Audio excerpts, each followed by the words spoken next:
Il est 8h12 et vous êtes bien sur RMC et RMC Story. Bonjour Aurélie Trouvé. Bonjour.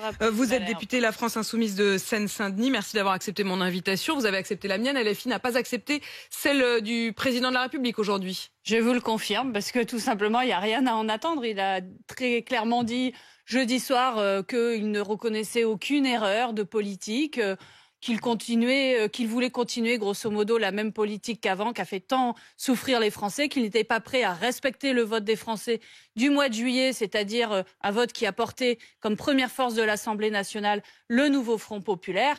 Donc à partir de là, voilà, nous ne sommes pas prêts à brader quoi que ce soit du programme de rupture avec sa politique macroniste, qui est le programme du nouveau Front populaire. Sauf que le nouveau Front populaire, vous venez déjà de le dire 3 fois, est-ce qu'il existe encore? Qu'est-ce qu'il y a derrière ce mot? Vous étiez 4 au départ, il y avait la France Insoumise, le Parti Socialiste, les communistes et les écolos. Le PS, les écolos et les communistes, ils y vont tout à l'heure. C'est leur choix. Hein. De toute manière, j'ai envie de vous dire, j'ai bien peur qu'ils reviennent complètement bredouille, évidemment. Ce que je note quand même, c'est que la plupart des dirigeants du nouveau Front populaire ont bien dit qu'ils souhaitaient un gouvernement du nouveau Front populaire. Alors, simplement, je pense que c'est pas tout à fait le mot qui a été utilisé par Olivier Faure. Il a, lui, ouvert le bal, en quelque sorte, puisqu'il a rencontré Emmanuel Macron dès vendredi, alors que les communistes et les écolos, ce sera tout à l'heure. Et il a dit qu'il souhaitait un Premier ministre issu de la gauche. Enfin, c'est pas exactement, pardon, hein, ça paraît subtil, mais enfin, quand il dit issu de la gauche, il dit pas issu du nouveau Front populaire. Alors écoutez, je regrette en tout cas ce flou, on va dire ça comme ça, de la part de dirigeants du Parti Socialiste. Je pense qu'au contraire, nos électrices et nos électeurs ont besoin de clarté. Ils ont besoin qu'on reste fidèle à notre engagement. Et surtout, il ne faut pas tomber dans le piège du président Macron. Qu'est-ce qu'il souhaite, le président Macron? Avant tout, il espère que le nouveau Front populaire se fissure. Eh bien, je lui dis ce soir au président Macron, le nouveau Front populaire va continuer. Et d'ailleurs, la France Insoumise, en tout cas, nous restons garants de notre programme. Ce matin, en l'occurrence, et je suis pas sûre que vous pourrez le dire ce soir, précisément après ces rencontres. Il y a quand même un point, c'est qu'effectivement, philosophiquement, j'ai presque envie de dire dans la posture, on comprend parfaitement. Depuis le début, vous êtes tout à fait cohérent. Hein, depuis, j'allais dire, presque la minute 0, puisque à 20h, le soir des résultats de la dissolution et de l'élection législative, Jean-Luc Mélenchon avait dit tout le programme, rien que le programme du nouveau Front populaire.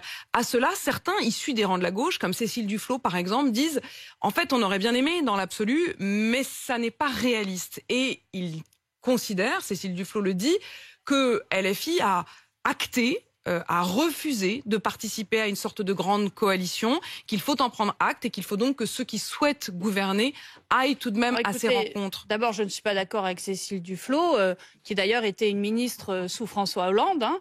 Je pense qu'aujourd'hui, plus que jamais... Enfin, François Hollande, pardon, il fait partie de votre NFP, non? Oui, je le dis. Eh bien, je le dis, nous ne sommes pas pour reproduire ce qu'a fait par ailleurs la gauche sous les 5 ans de François Hollande. Les électrices et les électeurs ont besoin d'une rupture avec la politique. C'est très bizarre de dire une rupture, alors que dans vos rangs, il y a le président même, dont l'ancien président même... Apolline de Malherbe, ce qui compte, vous le savez, c'est ce programme de rupture sur lequel les 193 députés du nouveau Front populaire ont été élus. Et je vais vous donner en fait un exemple. Allez-y. Celui de l'Italie. D'accord? Et je vais vous dire pourquoi il est essentiel que nous tenions bon sur notre programme de rupture.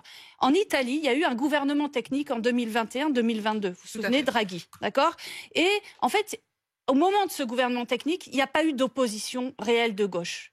La seule opposition qui est apparue, c'est celle de Giorgia Meloni. Au coup d'après, à l'élection d'après, qui est arrivée au pouvoir? L'extrême droite. Et je le dis aujourd'hui, nous avons cette responsabilité, y compris pour que l'extrême droite n'arrive pas au pouvoir.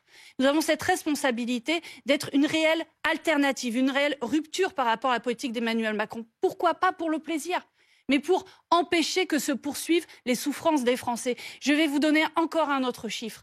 Sous les 7 ans du président Macron, vous savez combien de millions de personnes en plus déclarent ne pas avoir assez pour manger à leur faim dans la 6e puissance économique du monde qu'est la France? 5 millions de Français en plus.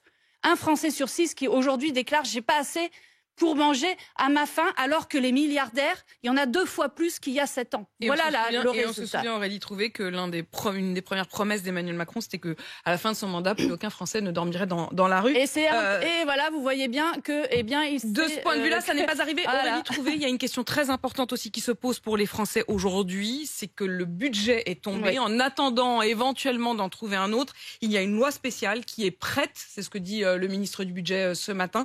Est-ce que vous allez la voter, vous, député LFI? Oui.